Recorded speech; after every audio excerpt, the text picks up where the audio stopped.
Crafters, it's Louise with you today on behalf of Kitaholic Kits, and I'm sharing my first project for April 2021. Now, the first project of the month can sometimes be quite a bit of a challenge, purely just because there are so many pretties to play with. It can be hard to cut into it and decide what you're going to use first.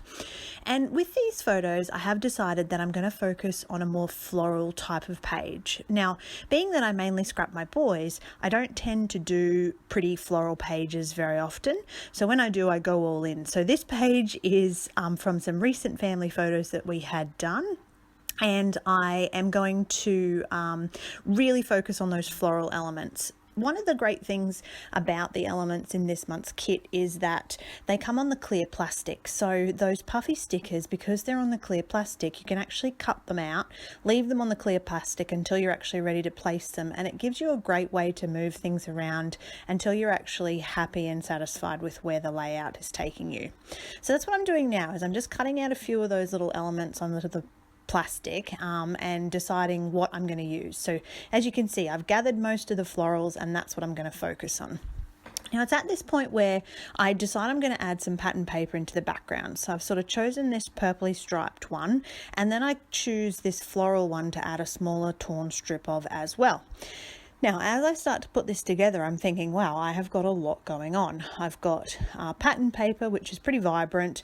I've got floral pattern paper. I've got florals, and I also want to use the stencil with the florals as well. So I've got a lot in the way of florals and I need to mute it down a little bit. I try to be conscious when I'm creating layouts of actually lifting the photos off the page. I don't want the photo to get lost in the prettiness of the page. The photo should still tell the story, and that's just my personal preference. Sometimes I'll make a layout for art, sometimes I'll make a layout for the memory. So it's at this point where I decide I'm going to just mute that background down a little bit with some white gesso. So I'm just using my spatula, spreading it around, and you can see that it just helps to lift the photo away from that background paper, which is quite busy.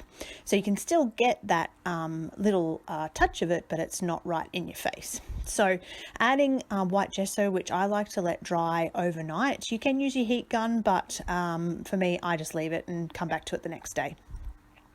All right, now this is my first time using the Heidi Swapp chalk inks. So I firstly tried to just use the chalk ink pad through the stencil, but it doesn't work out how I want it to.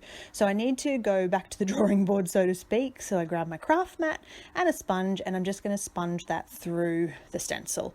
It does lose a little bit of its intensity. As you can see, the sponge does soak up quite a bit of it, but you still get the general effect. It's just another element to add to the background of this florally type layout.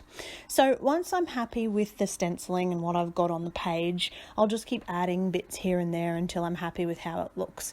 I'm not hugely pleased that the top left was darker than the bottom right, but because I'm about to add some gold splatters, you don't notice that as much on the final page. So that mixed media part of the background tends to be a little bit more subtle than it is right in your face. So gold spray from previous kits. I'm sure you've all got gold spray somewhere in your stash. I don't need to talk too much about that. Adding just some splatter, because I've got a little pop of gold in some of the elements. It just needed something to help tie it all together. And of course, splatters are a great way to be a little bit mixed media without being, again, too in your face.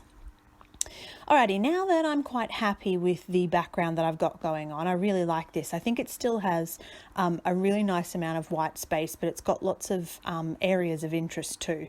So I'm just going to go ahead and place my florals around, have a bit of a play with the layout.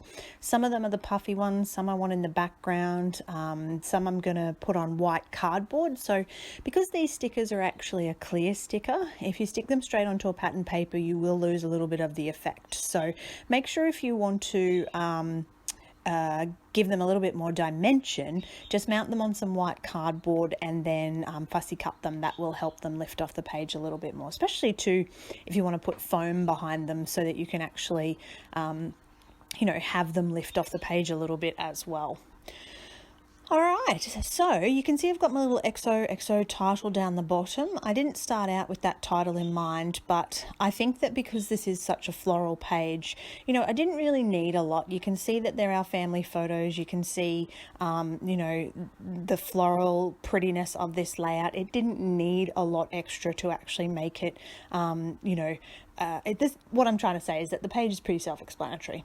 I did have a little toy with the wooden hearts to see if they would go on this particular layout, but I didn't like the way they were looking. So I'm sticking to stickers and florals, and I'm going to feature those wooden hearts in another layout.